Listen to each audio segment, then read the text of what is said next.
Hello, and welcome to the divisions of the peripheral nervous system. We'll begin with our first slide, which is the basic structures defined. Um, we'll first talk about the neuron. So, the neuron is like a tree where the cell body is the trunk, the dendrites are the branches collecting information, kind of like how leaves collect sunlight, and the axon is the root system sending signals out. An example of the nerve is that we can visualize a electrical cable with multiple wires inside, which is protected by the outward insulation. If we were to cut and like cross section a USB cable, we can actually see how the multiple wires are bundled together. And it's kind of like the nerves are kind of like, the highway carrying many cars, which would represent the signals efficiently from one place to another. Then we have the ganglion. I don't know if I'm pronouncing this right, but I'm pretty sure it's ganglion or ganglion. I don't know, but you guys know what I mean. So we can see this as a train station where there's multiple tracks, which would point to the nerves, which meet and they have all their messages sorted out before they give it out to the brain. Um, it's kind of like playing telephone. I think all of us have played telephone when we were younger.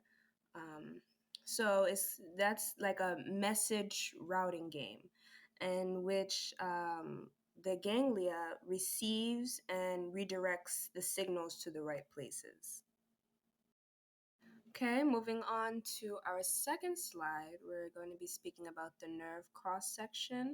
I did put a picture of an orange because as I was researching, they had said that an orange is a great representation of that. So with this orange, we can, demonstrate the nerve layers, which would be very good in when it comes to studying to really see something to connect our minds to. We have the outer peel, which would represent the epineurum, the white pith, which would represent the perineurium, the segments, which would represent the fascicles, the membrane around the segments, which would represent the endoneurium, and then the juice vesicles, which would represent the individual nerve fibers. So hopefully that can help in terms of remembering the nerve cross sections and what each point to. Okay, so for our third slide, we have the spinal versus cranial nerves. For the spinal nerves, we have 31 pairs and they exit through the vertebral column. These always have sensory and motor components and they're numbered by spinal level. So, like one, two, three, like that. And then they form networks or plexuses. I think that's how you pronounce it. For the cranial nerves, there's 12 pairs and they exit directly from the brain. And these may be sensory, motor, or mixed. And they are also named and numbered. And these are the direct pathways to head and neck structures. So, ways that we can remember these is that for the spinal nerve, some examples are by touching our toes, this activates the spinal nerves of L4 and S1. That's by touching our toes. So we have to bend down. And by flexing our bicep, this is an example of a spinal nerve of C5 and C6. Um, for the cranial nerve, some examples is that CN1, which is olfactory, is the smell. So this is how we, smell different scents. For facial, which would be CN, I think 7, that would be like making funny faces so that we can test our like facial muscles.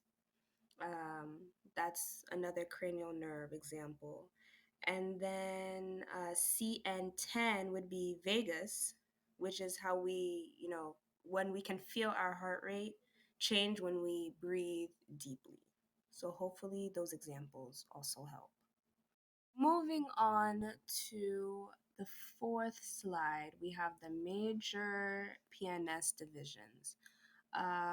This one I really struggle with. And so I did find some examples which can help me and you to remember them more for the exam. So the somatic nervous system, starting off with that, this controls voluntary movement, connects to the skeletal muscles, and this carries sensory information from the skin and muscles. For the autonomic nervous system, this controls involuntary functions, and there's three subdivisions. We have the sympathetic, which is fight or flight. Then we have the parasympathetic, which is rest and digest. So sympathetic is fight or flight. Parasympathetic is rest and digest. A way to remember which one is which is using para, and paranormal would usually happen at night, and you're resting and digesting at night, if that makes sense. And then we have enteric, I think that's how you pronounce it. That's the gut nervous system. And so some examples of the somatic nervous system would be playing the piano, right? So we have this precise finger movements. We have sports like catching a ball, so like basketball, baseball. That's you use your somatic nervous system.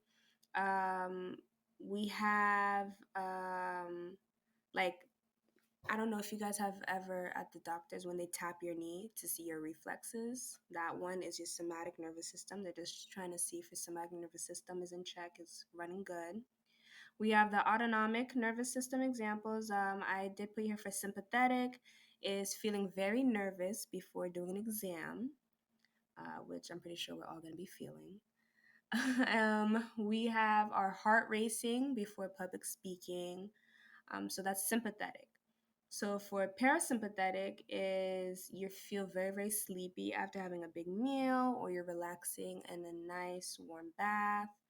And an enteric example would be like those butterflies that you feel when you're excited, or digesting lunch while you're studying. So these are some examples that can help out with that. Okay, and for our final slide, we have key terminology review. We have the tract, which is the bundle of axons within the central nervous system. The nuclei, which is the groups of neurons in the central nervous system. The nerve is the bundle of axons in the peripheral nervous system. The ganglion is the cluster of neuron cell bodies in the peripheral nervous system. And the fascicle is the bundle of nerve fibers within a nerve. So, some real life analogies with that. For the tract, we can think of a highway inside a city, or the inner parts of a city, which would be the central nervous system. That's where the tract is. The nerve is the highway outside the city limits, right? So that would be the peripheral nervous system. The nuclei would maybe point to a downtown office building, which is like clusters in the central nervous system. The ganglia would be like a suburban shopping center, which is a cluster inside the peripheral nervous system. And then finally, we have the fascicle, which would be cables bundled together in a larger cable. Thank you.